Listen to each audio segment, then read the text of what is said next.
সূরা ফাতিহা ৭ বার পরে তেলে ফু দিয়ে নাভিতে দিয়ে ঘুমালে কি হয় জানলে আপনি অবাক হয়ে যাবেন।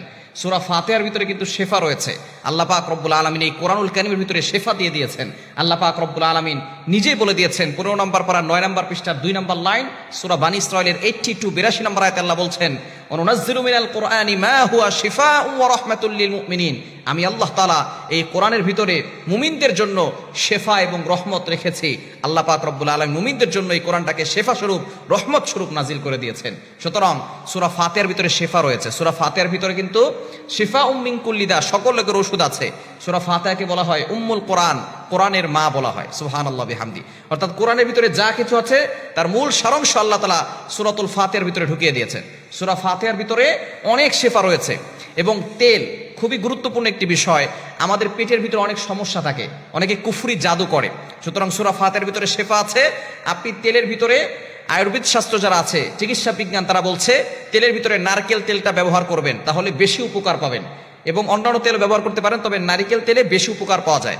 যদি আপনি নারিকেল তেলের ভিতরে সূরা ফাতিহা ৭ বার পরে ফু দিয়ে সেই কিছু তেল, কয়েক ফোঁটা তেল, ২ থেকে ৩ ফোঁটা তেল যদি আপনি নাভিতে নিয়ে রাখতে পারেন, ১ নাম্বার আপনার পেট ব্যথা আল্লাহ রহমতে ভালো হয়ে যাবে। সূরা ফাতিহার ভিতরে যে শেফা আছে, এটা যে কত পাওয়ারফুল একটি দোয়া আপনি বুঝতে পারবেন। কোরআনের মুজিজা আপনি জানতে পারবেন। ইয়াকিনের সাথে, বিশ্বাসের সাথে আপনি আমল করে দেখবেন যে সূরা ফাতিহা ৭ বার পরে আউযুবিল্লাহ বিসমিল্লাহ সহকারে ৭ বার পরে তেলে ফু দিবেন, ওই তেলটা নাভিতে রেখে ঘুমাবেন, দেখবেন আপনার পেট ব্যথা থাকলে পেট ব্যথা ভালো হয়ে যাবে। শুধু তাই নয়, আপনার নাভিতে যে ময়লা আছে ময়লাগুলো বের হয়ে যাবে এবং আপনার হজম শক্তি বৃদ্ধি পাবে। হজম শক্তি, যাদের হজম শক্তি কম, হজম শক্তি যদি কম হয় তাহলে কিন্তু আস্তে আস্তে খাবারগুলো ভিতরে গিয়ে আস্তে আস্তে শরীর কষা হয়ে যায়। শেষ পর্যন্ত কিন্তু পায়খানার রাস্তা দিয়ে অনেকের রক্ত বের হয় এবং পাইলসের সমস্যা হয়ে যায়। পরবর্তী সময় অপারেশন ছাড়া কিন্তু কোনো উপায় থাকে না।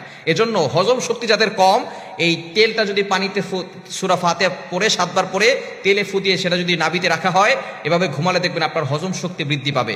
সুতরাং পেটের ব্যথা দূর হবে, ময়লা দূর হবে, হজম শক্তি বৃদ্ধি পাবে। শুধু তাই নয়, আল্লাহ পাক রব্বুল আলামিন আরো বড় ধরনের রোগ থেকে আপনাকে হেফাজত করবেন। এজন্য এই সূরা ফাতিহার ভিতরে শেফা রয়েছে। এটা পড়ে আপনি ফু দিয়ে আপনি এভাবে আমল করে কয়েকদিনের ভিতরে আপনি ফলাফল পেতে পারবেন। সূরা ফাতিহার ভিতরে অনেক শেফা রয়েছে। নবীজি সাল্লাল্লাহু আলাইহি সাল্লাম নিজে জানিয়ে দিয়েছেন। নবীজি সাল্লাল্লাহু আলাইহি সাল্লামকে একবার